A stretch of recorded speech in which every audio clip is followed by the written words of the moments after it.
자, 이제 기출문제 분석. 저는 이거 할 때마다 좀 약간의 좀 의미는 그렇게 부여하진 않아요. 기출문제 분석이란 게.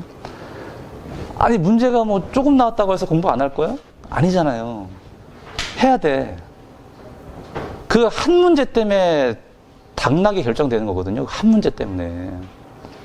58점, 59점 맞는 사람들은 그 한 문제 안에서 내가 10점짜리 기준으로 5점을 맞냐, 6점을 맞냐가 합격이에요. 5점 맞으면 떨어지는 거고 6점 맞으면 합격이야. 10점짜리 그 한 문제 중에서.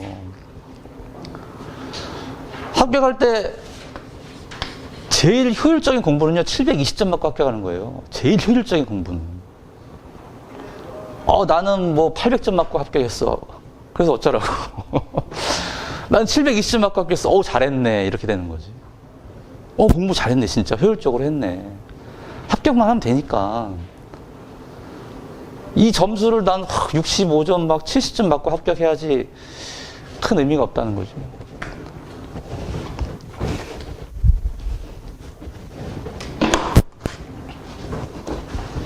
그래서 물론 이제 기계가 이번 회차 볼까요? 128회차.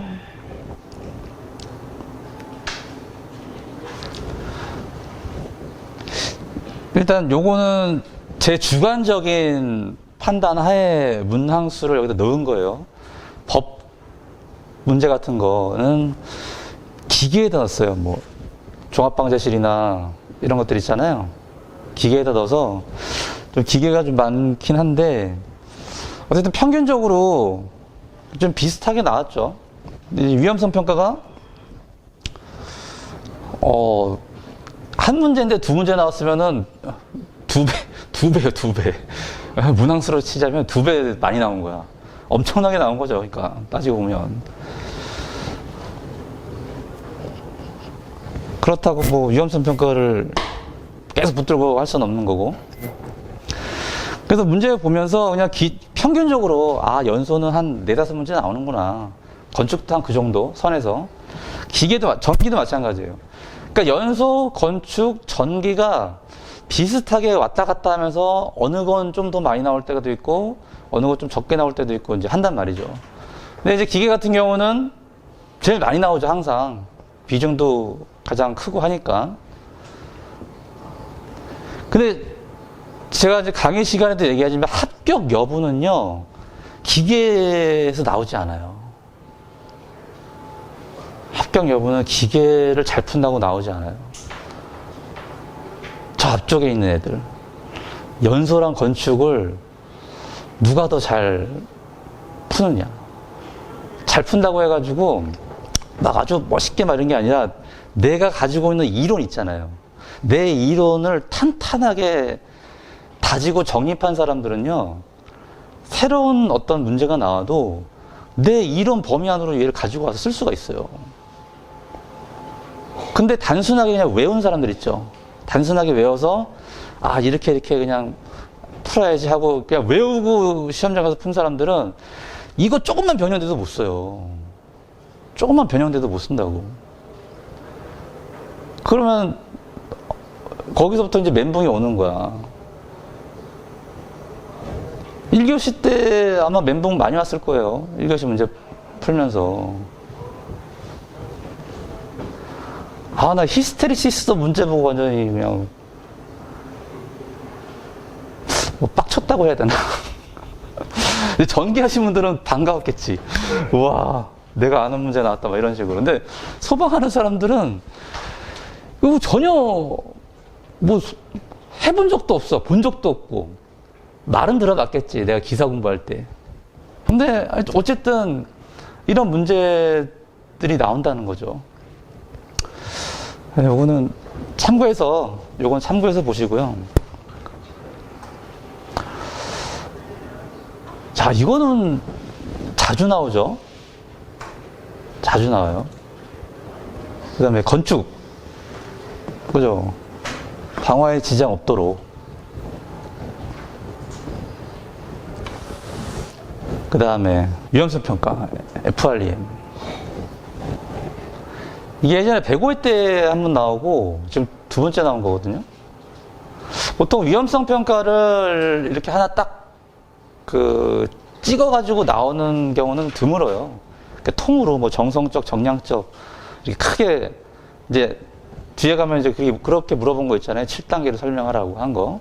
이제 그런 식으로 물어보거나 하지 이렇게 막 딱 찍어가지고 예전에 뭐 FTA, ETA 이런 것도 이제 물어봤긴 했지만 하여튼 드물다라는 거죠. 이렇게. 그 다음에 감지기 배선, 소방 펌프 스토퍼 설치, 격자형 천장 헤드 설치하는 방법.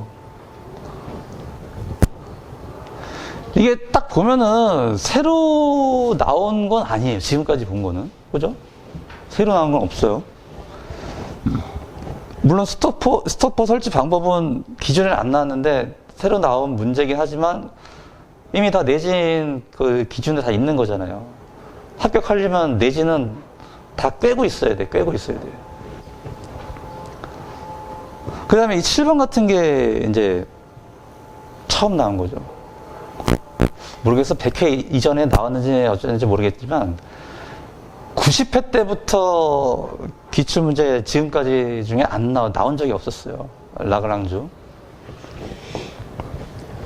그 다음에 확성기 매칭 트랜스. 얘도 그 비상 방송 설비 관련해가지고요. 문제가 상당히 어렵게 나와요. 비상 방송 설비 문제가 나오면 진짜 뭐 우리가 그냥 화재안전 기준에서 알고 있는 예전에는 그렇게 나왔죠. 설치 기준을 물어봤을 때는. 근데 이제는 그런 기준을 물어보는 문제가 안 나와요. 이런 게 나온다고. 저도 기출문제 풀이하면서 이번에 처음 봤어요, 이거. 그러니까 이런 식으로 비상방송 설비가 한번 문제가 나왔다? 뭐 손을 못 대. 너무 어렵게 나와요. 그 다음에 9번. 와, 이거 8번, 9번 문제 보고 그냥 깜짝 놀랐네. 히스테리시스 곡선.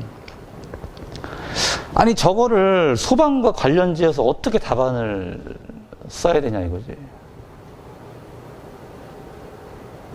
좀 이따 문제풀이 하면서 한번 다시 얘기해보죠. 그 다음, 부차적 정량점 표현 방법. 그러니까 문제 보면요. 부차적 손실을 우리가 알아. 공부했어. 근데 이거를 디테일하게 공부는 안 한 거예요. 디테일하게. 여기서 물어본 것들이요. 이제는 다 디테일하게 그 대책 같은 거, 문제점을 물어봤잖아요. 그럼 디테일한 대책까지도 요구해요, 이제는. 두리뭉실한 대책이 아니라 당신 이거 공부했지? 이거 문제가 뭐야?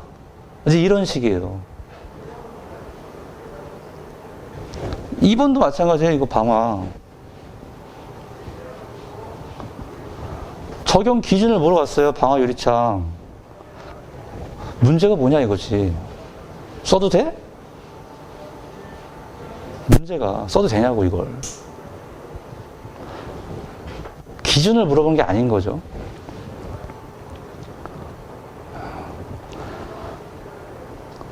그 다음에 11번.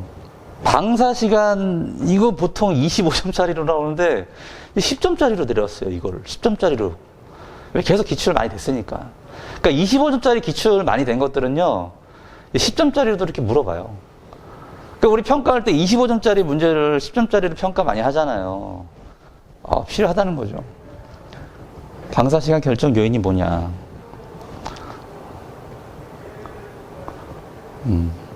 이것도 많이 본 문제예요. 풀어본 문제. 그러니까 따지고 보면 요 세 개, 7, 8, 9번. 그죠? 7, 8, 9번 빼면은 우리가 다 풀 수 있는 문제예요. 7, 8, 9번 빼면. 다 한 거예요. 한 거고. 한 거고. 이것도 했고. 단지 정량적으로 하라니까 이게 뭐지? 이렇게 되는 거죠. 자, 이제 좀 더 디테일하게 문제를 하나하나 보면서 이게 문제가 계속 나오네. 넘어갈게요, 그냥. 요거는 나중에 보는 걸로 하고.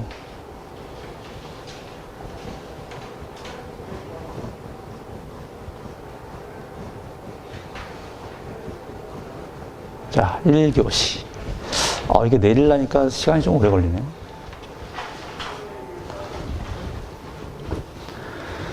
자, 건축물의 구조안전 확인 대상과 적용 기준을 설명하시오. 이게 뭐라고 이렇게 자주 나올까요?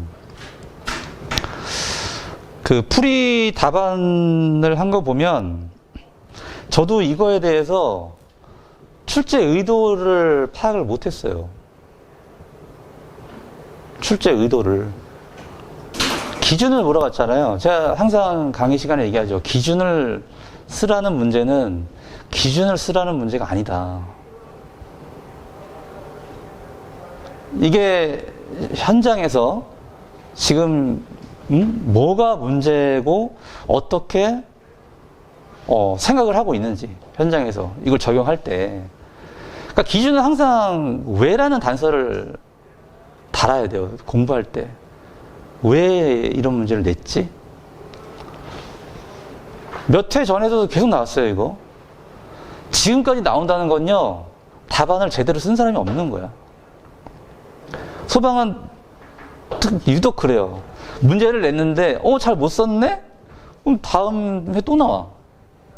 그래도 못 썼네? 또 나와. 계속 나와. 잘 쓸 때까지. 왜? 문제가 있기 때문에 자꾸 나오는 거거든요.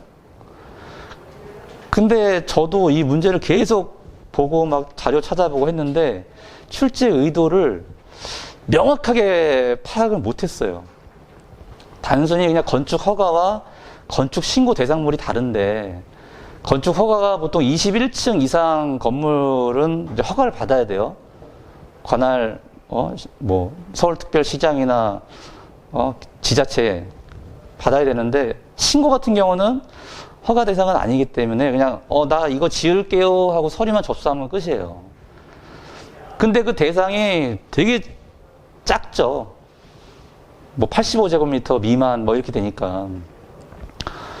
근데 거기 사이에 그 갭 차이가, 그러니까 이거 처음에 내가 건축 신고를 하고 내가 좀 작은 건물을 지어요.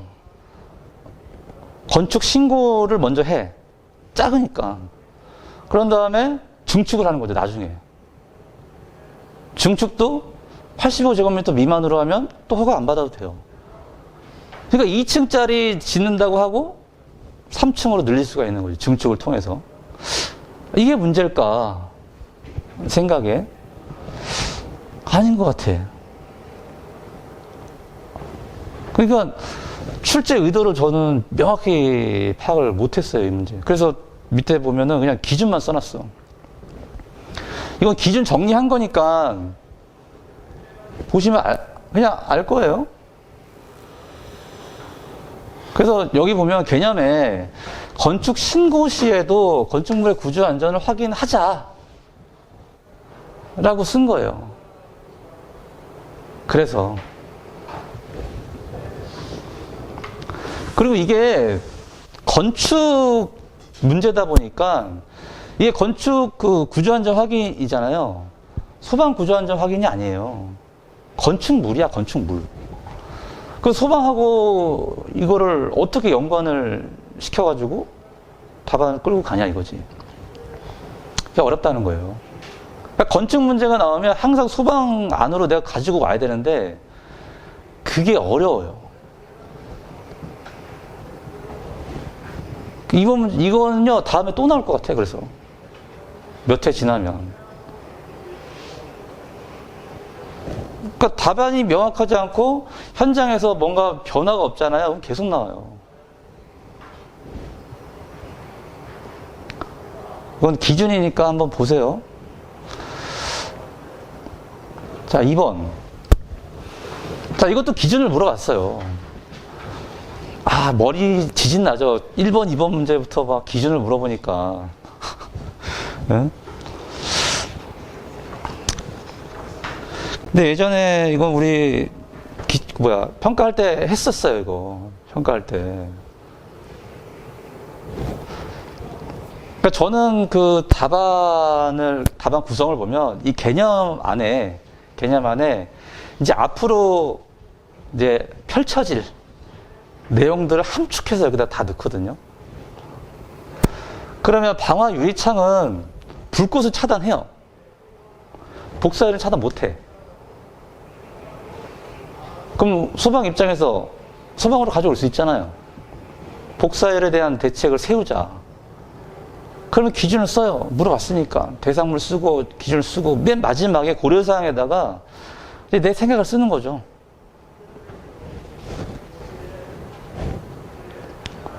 뭐 이건 대상이니까 보시고요. 이게 들어온 지 얼마 안 됐죠. 필로티 구조 주차장. 그 뒤에 얘도 들어왔나? 같이? 그죠? 공장, 창고, 위험물 시설.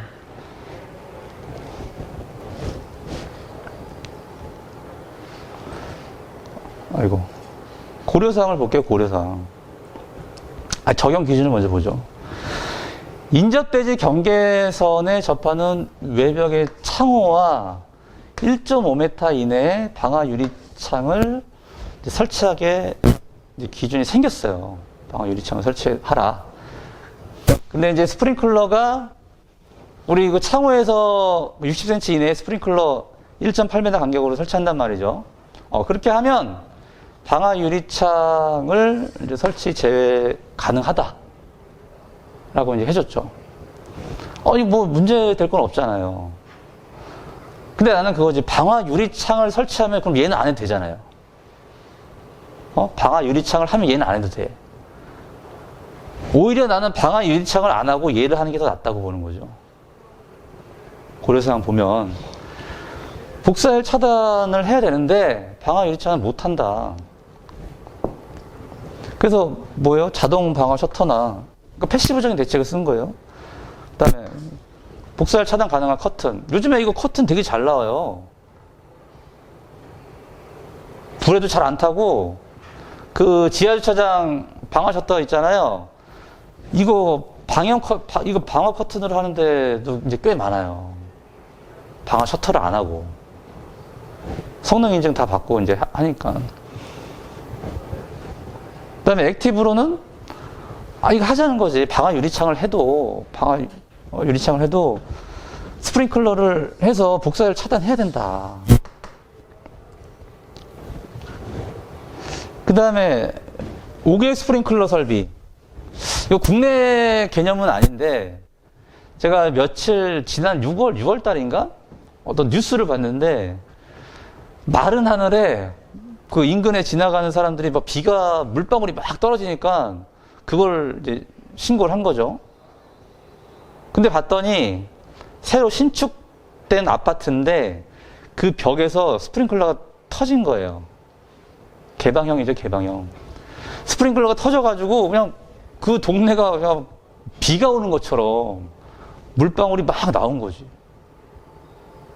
그래서 저거 보고 와, 좋다.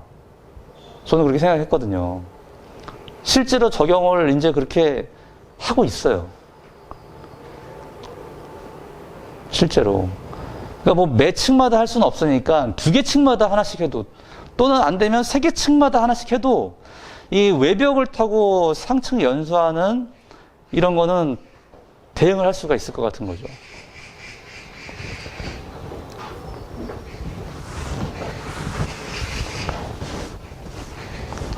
그래서 이 문제 기준 법 같은 거 나오면은 이거예요. 출제 의도는 이거예요. 법 기준을 공부했죠? 그럼 물어봐. 한번 써보고요. 그러면은 한 문제가 될 만한 게 뭐가 없나요?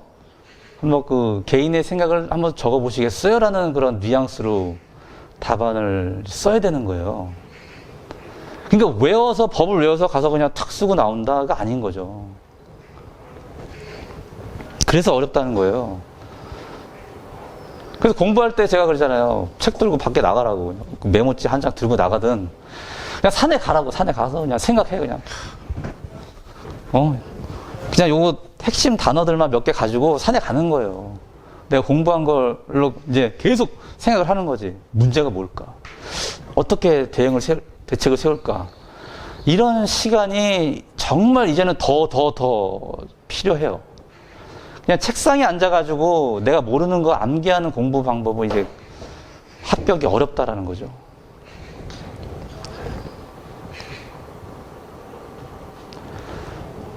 자, FREM. 이것도 우리 교재에 있는 거예요. 위험성 평가에.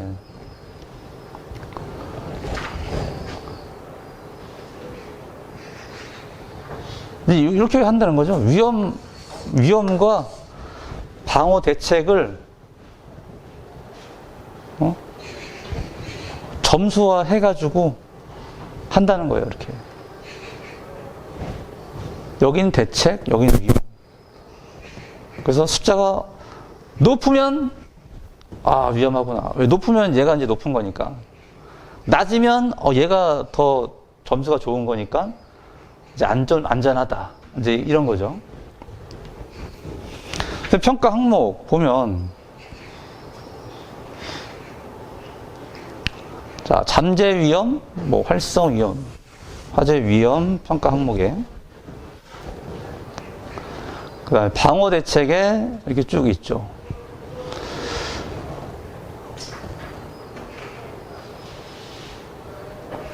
잠재 위험, 활성 위험 이런 내용을 만약에 모른다 쳐도 앞에 밑에는 대책, 위에는 위험 이렇게 쓰고 답안을 끌고 가도 돼요.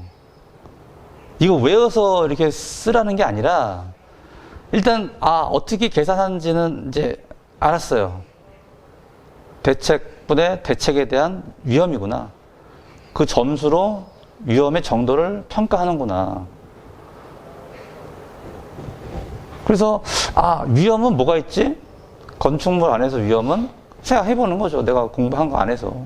대책은 뭐가 있지? 건축적인 대책, 소방적인 대책, 설비적인 대책 써도 되겠죠. 네?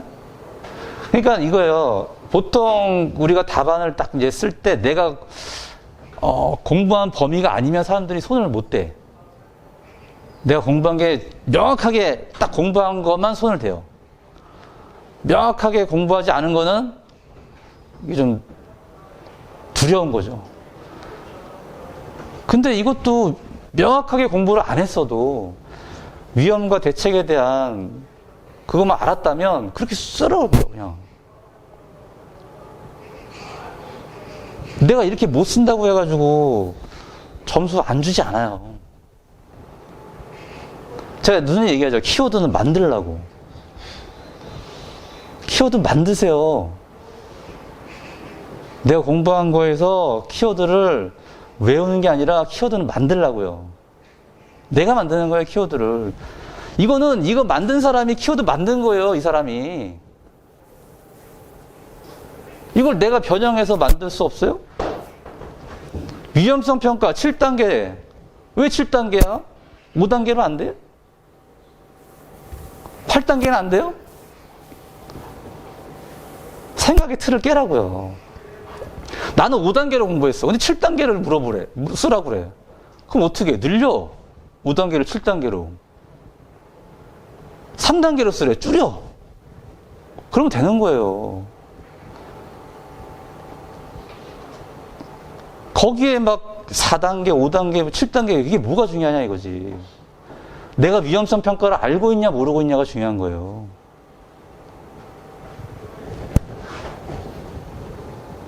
이것도 마찬가지예요. 자, 클래스 A, B 설명해라. 이거는 대놓고 대책을 물어본 거죠. 대책을 물어본 거예요. 국내에서 문제는 없냐? 이제 이걸 써주고 마지막에 고려사항에다가 국내도 이제 도입하자라는 관점으로 이제 써주면 좋겠죠. 그러니까 여기 개념에 보면 보세요. 클래스 A, B는 이제 단락에 대한 경보가 불가하다. 이거는 여기 안에서에 대한 대책을 이제 써준 거예요. 배선 단락에 대한 대책이 필요하다. 단락에 대한 대책은 뭐예요? 아이솔레이티드죠. 아이솔레이티드. 이제 그런 걸 물어본 거예요. 그러니까 출제가 이 사람이 국내에 배선의 어떤 문제점을 물어본 건지 아니면 이 NFPA 자체를 그냥 물어본 건지 이거는 내가 쓰면서 정하면 돼요.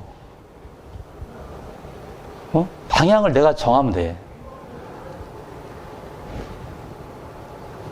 근데 이거는 개념에 보면 어떻게 정했어요? 국내 문제보다는 그냥 이 자체의 어떤 계산사항을 쓴 거예요. 근데 아까 제가 처음 서두 얘기한 국내의 어떤 문제점을 끌고 와서, 왜냐하면 10점짜리이기 때문에 국내의 문제점을 끌고 와서 쓰기에는 너무 양이 많아져요. 그러니까 25점짜리로 나오면 그렇게 쓰는 게 맞아. 근데 10점짜리이기 때문에 저는 이런 식으로 그냥 이 안에서의 어떤 개선사항만 간단하게 써준 거예요. 뭐 BA는 알고 있으니까. A는 이제 루프잖아요, 루프. 앞뒤로 묶은 거죠. 실제로 국내에서요, 어떻게 쓰냐면, 여기 이제 주전원이 여기 들어가요. 주전원을 줘. 그러다가 여기 끊어졌어. 예를 들어서.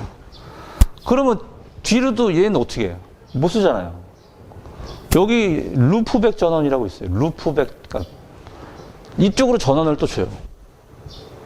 평상시에는 얘는 전원을 안 주다가 여기가 끊어지면 뒤로 전원을 또 준다고, 이렇게. 국내 실제로 이렇게 하고 있어요. 저기 좀 초고층 건축물 같은 경우. 작은 건물들은 안 하고. 양방향이라는 게 그거죠, 양방향. 양방향 통신을 한다고 해도 전원이 없으면 통신 못 해요. 그죠? 그래서 경보중 고장 능력 뭐 해서 쭉 나왔잖아요. 단락이 되면 단락, 여긴 단선. 그러니까 주가 단락이에요. 주가 단락. 그래서 단선은 동작하잖아요. 단선 돼도. 단선 하나만 해도. 근데 단락이 되면 못해. 여기도 단락이 되면 AB는 무용지물이죠. X는 쓸 수 있잖아요. 아이솔레이티드이기 때문에. 그래서 얘도 AB도 이 기준을 적용하자라는 거지. 그러니까 이거요. 적용을 하자고 했는데 현실적으로 못한다 그러면은 대책이 아니에요. 내가 아무리 좋은 대책이라고 해도 현실적으로 적용을 할 수 없으면 대책이 아니에요. 근데 얘는 하고 있잖아요, 지금. 하고 있죠. 현실적인 대안이 된다는 거지, 이게. 그래서 그런 관점으로 좀 하면 어떨까?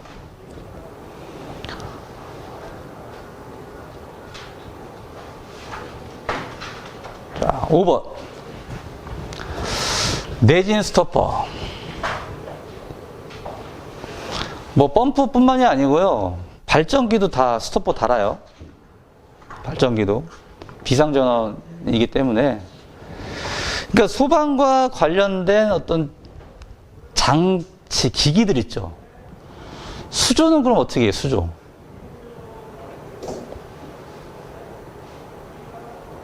수조도 스토퍼 다나? 수조는 보통 콘크리트 일체형으로 한다거나, 요즘에는 이제 그렇게 많이 해요. 일체형으로 많이 하고. 그 다음에 SMC 같은 경우는 내진 항카를 한다거나, 아니면 외지 항카 같은 경우도 이제 계산을 다 해가지고, 근데 계산이라는 것도 다 시뮬레이션, 그냥 단순하게 돌리는 건데, 어쨌든 그런 식으로 해서 고정을 다 한다. 이제는 다 계산을 하고, 구조 기술사 직인이 들어간, 서류가 소방서에 다 제출돼요. 수조에 대한 안전성 평가를 이제 했다라고 인증을 해주는 거죠. 그리고 비구조 요소 같은 경우는, 이제 소방 같은 경우는, 이제 소방 감리가 다 체크를 하죠. 체크하고, 관련된 서류를 몽땅 이제 소방서에 또 제출하고. 이 내진 스토퍼를 딱 찍어서 이제 물어본 거예요. 이제 기계실 가면은 이제 방진장치, 이게 이제 방진장치인데, 예전에는 이게 없었죠, 이게. 내진 스토퍼가. 없었어요. 타입이 이제 두 가지가 있어요. 전도 방지는 여기, 이렇게 생겼죠, 이렇게. 옆에서 보면, 이렇게 생긴 거예요. 이동 방지는 그냥 이렇게. 앞뒤, 뭐 이렇게만 이동하는 건 막는 거고, 전도는 뒤집어지는 걸 막아주는 거예요. 이게 확 뒤집어지는 거.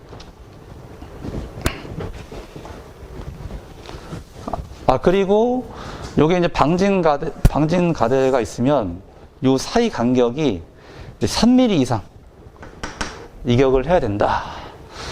왜? 펌프가 기동할 수 있잖아요. 기동할 때 얘가 저항으로 작용하면 안 되기 때문에, 이제 그거는 좀 이제 띠라는 거죠.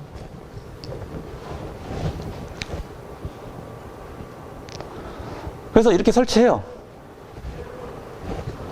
근데 문제는 이 내진 스토퍼가 문제가 아니고요.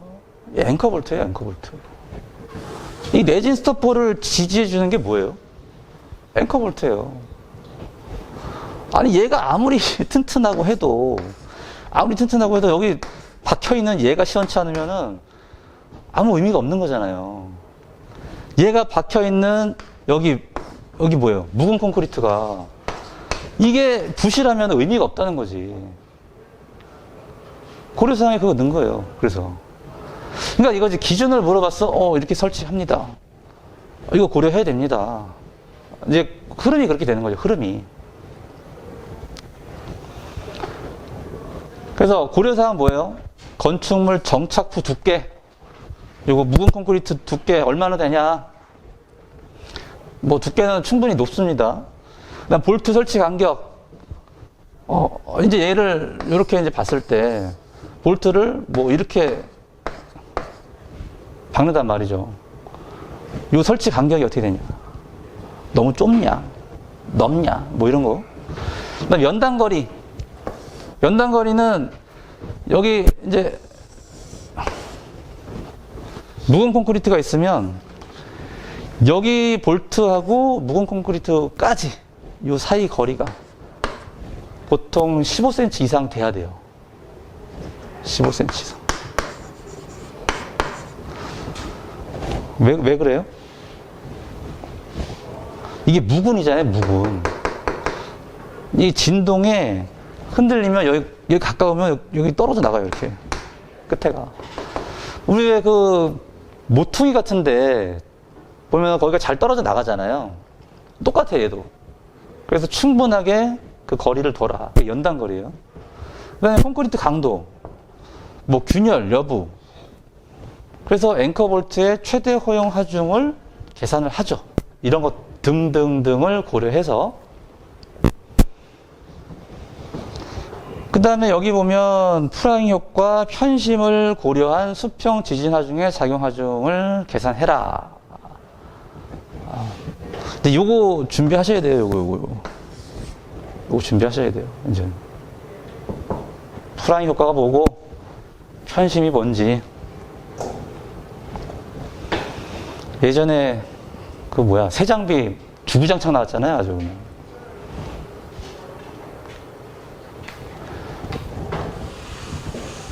그 다음에 패드 부분의 구조적 안전성.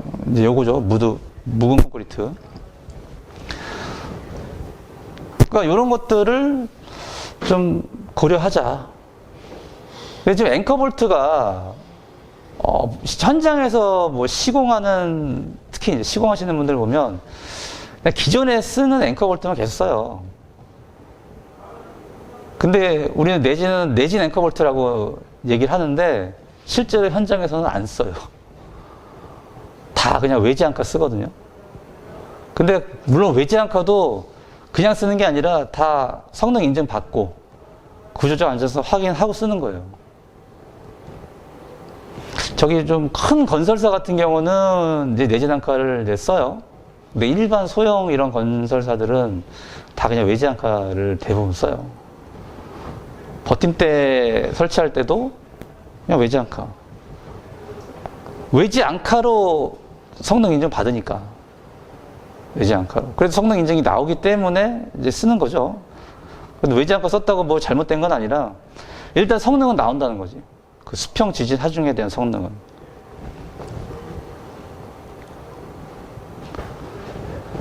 자, 격자형 천장의 스프링클러 헤드 설치 방법.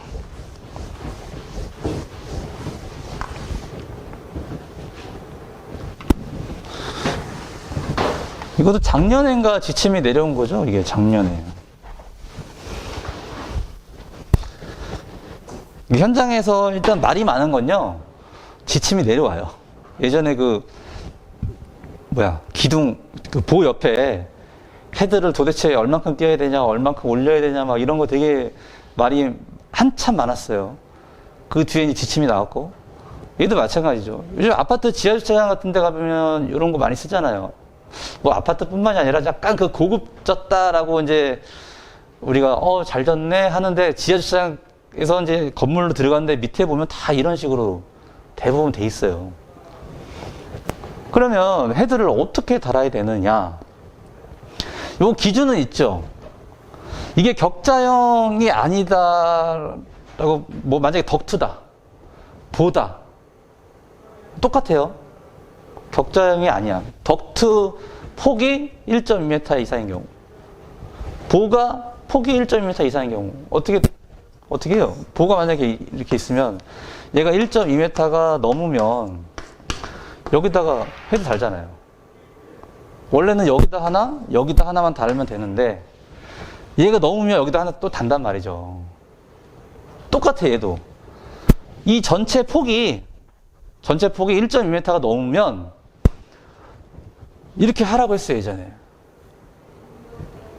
근데 상식적으로 아니 구멍 다 뻥뻥 뚫려 있고 위에다만 해도 되지 않냐 이거지. 밑에다 달면은 이거 감열 개방 돼요? 안 돼요. 감열 개방 안 된다고 이거.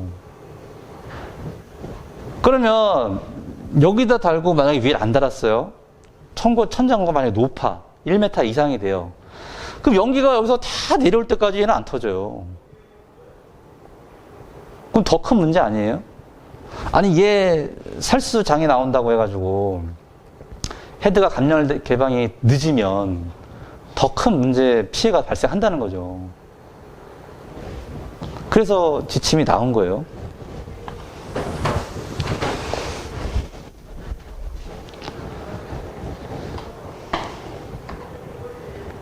이건 뭐 지침이니까 격자 구멍, 요 구멍보다 요 재료 두께 있죠, 요 두께. 얘가 더 크죠? 그러니까 이걸 다 만족해야 돼. 아래 조건 모두 충족하는 경우 윗부분에만 스프링클러 헤드를 설치해라. 그러니까 아래는 하지 않아도 된다는 얘기죠. 그 다음 개구율. 이 전체 개구율 있죠, 전체. 얘가 천장 면적의 70% 이상이냐. 그러니까 많이 뚫려 있냐. 라는 거죠. 그 다음 개구부 치수. 요 두께. 개구부니까 여기 요거. 얘가 최소 6.4mm 이상 돼야 되고. 그 다음 이격거리. 격자 천장 상부와 요 상부면 여기죠, 이거. 격자 천장 상부면 여기. 스프링클러 헤드가 450mm 이상이냐. 그러니까 여기가 이제 요거 격자형 천장이라면 여기가 이제 슬라브고 여기가 450mm 이상이냐 이거지. 450 이상.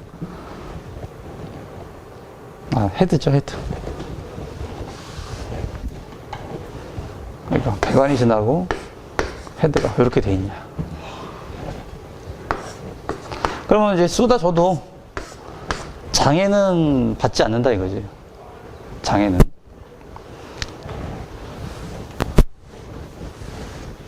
아마 대부분 요거는 많이 준비했을 거예요. 요거. 많이 또 받고. 현장에서 많이 문제가 됐기 때문에 이슈가 돼서 많이 이제 했단 말이죠. 근데 이거는 별로 그렇게 이슈는 크게 없었어. 이슈는 없었어요. 그러니까 이제 그거야, 그러니까 출제자도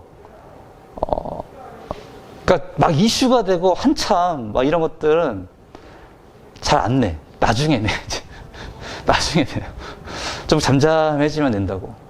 얘는 잘 모르잖아, 사람들이. 그러니까 이런 건 딱 내는 거죠.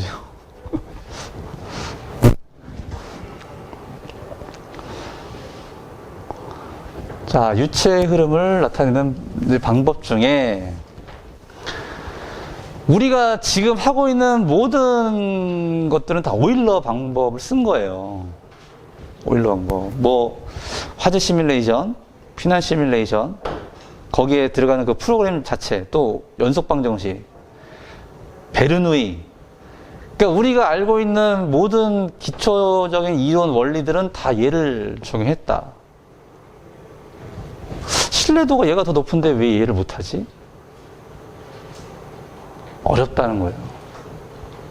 현실적으로 기술이 그러니까 어려워요. 이거 AI면 가능할지도 몰라. 인공지능이면. 근데 현재 기술로는 상당히 어렵다는 거죠. 이거. 구축하기다. 주어진 공간에서 주어진 공간이라면은 이제 배관을 예를 들게요. 뭐 이렇게 가면 우리 하는 거 있잖아요. 뭐예요? 검사체죠. 검사체죠.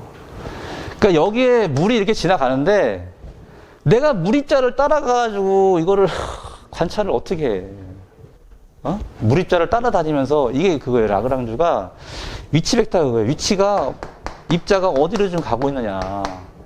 그 입자 하나 딱 찍어가지고 색깔 만약에 바꿨다 생각하세요. 얘만 쫓아가는 거야.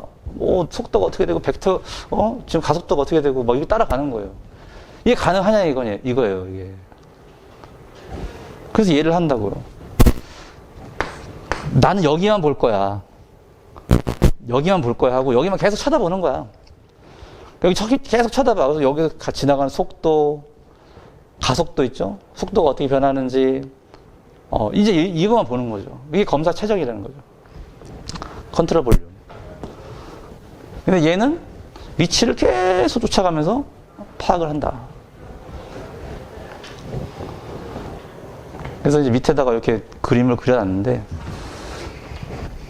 그러니까 여기가 위치가 3차원으로 x0, y0, z0라면 그때 이제 t가 0일 때 t가 이제 변하겠죠? 변하면서 막 이제 이동하는 거예요. 근데 위치가 x1, y1, z1, 그러니까 시간 t 후에 위치가 바뀌었다. 이걸 따라가면서 측정하는 게 라그랑주다라는 거죠. 그래서 라그랑주 방법은 뉴턴의 운동 법칙 등을 나타낼 수 있다. 하지만 적용이 어렵다. 라고 쓴 거예요. 이거를 뭐 어디다 적용하자 라고 하기가 좀 어려워요. 아까도 얘기했듯이 적용하기가 너무 어려워. 물론 하는 데 있겠죠. 어느 분야는 있지만 소방에서 이거를 굳이 이렇게까지 할 필요는 없지 않냐. 자, 그 다음 확성기 매칭 트랜스. 자, 매칭이라는 말은 뭔가를 맞춰야 된다는 건 알겠어. 근데 트랜스가 변압이잖아요. 변압기 같은 변압. 그럼 뭘 맞춰야 되지? 뭘 맞춰야 될까? 이제 임피던스를 맞춰야 되는 거죠. 임피던스. 밑에 먼저 보세요. 결론부터 보세요. 결론. 임피던스를 맞추지 않으면 두 번째나 세 번째 보면 자.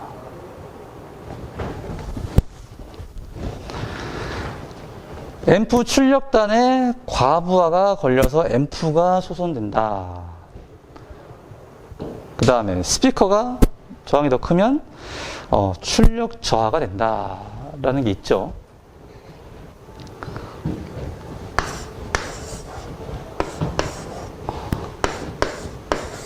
이렇게 그림이 있는데 보통 앰프를 100V짜리 써요. 100V. 100V. 우리 실내용 스피커 몇 와트죠? 1와트. 실외는 3와트죠. 이거 어떻게 구해요?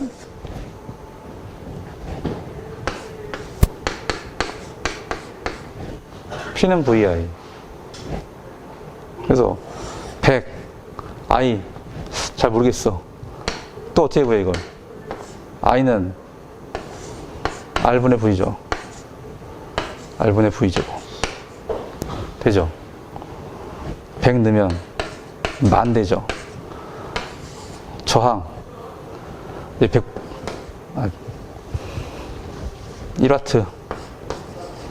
이게 뭐예요? 10,000옴. 1와트의 스피커가 10,000옴이에요. 10,000옴. 하나짜리가. 근데 보통 앰프는 뭐 8옴, 16옴, 32옴 이렇게 올라가거든요. 임피던스가. 그러면 얘 8옴과 맞춰야 돼. 이 10,000옴짜리를. 어떻게 맞춰요? 저항을 떨어뜨리려면 병렬 연결해야겠잖아요. 병렬 연결. 이거 병렬 연결하는 거예요. 그러니까 얘를 직병렬 연결해가지고 얘랑 임피던스를 맞추는 거예요. 그게 매칭 트랜스거든요. 근데 기본적으로 이 스피커에는 이 매칭 트랜스가 다 들어가 있어요. 기본적으로. 안 맞으면 여기서 인위적으로 저항을 조절하는 거죠. 그래서 맞추는 거예요. 얘랑 얘랑. 왜 안 맞으면 이렇게 되니까.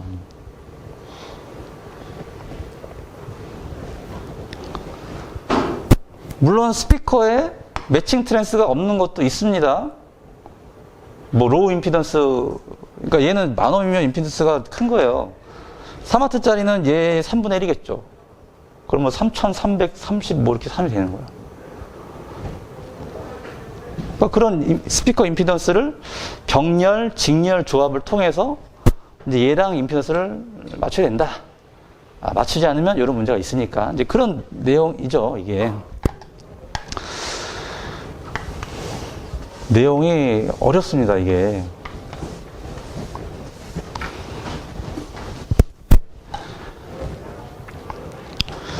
근데 그거지 그 뭐지? 갑자기 생각난 게 그레이딩.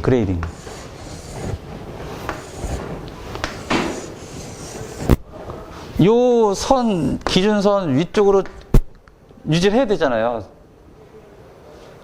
근데 여기다가 우리가 이제 여기서 떨어지면 안 되니까 그레이딩을 한다라고 하죠.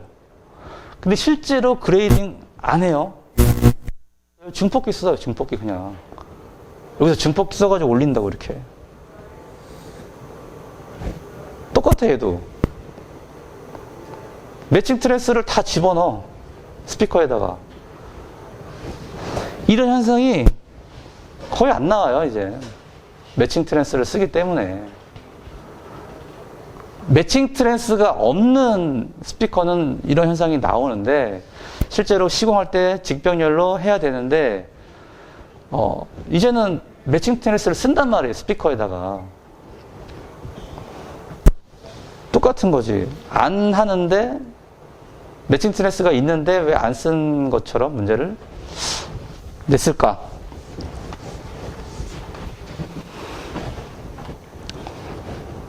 다음 문제 보시죠. 그러니까 이런 거는 거의 일회성 문제예요. 일회성. 특히 이제 비상방송 스피커 관련해가지고 나온 문제들은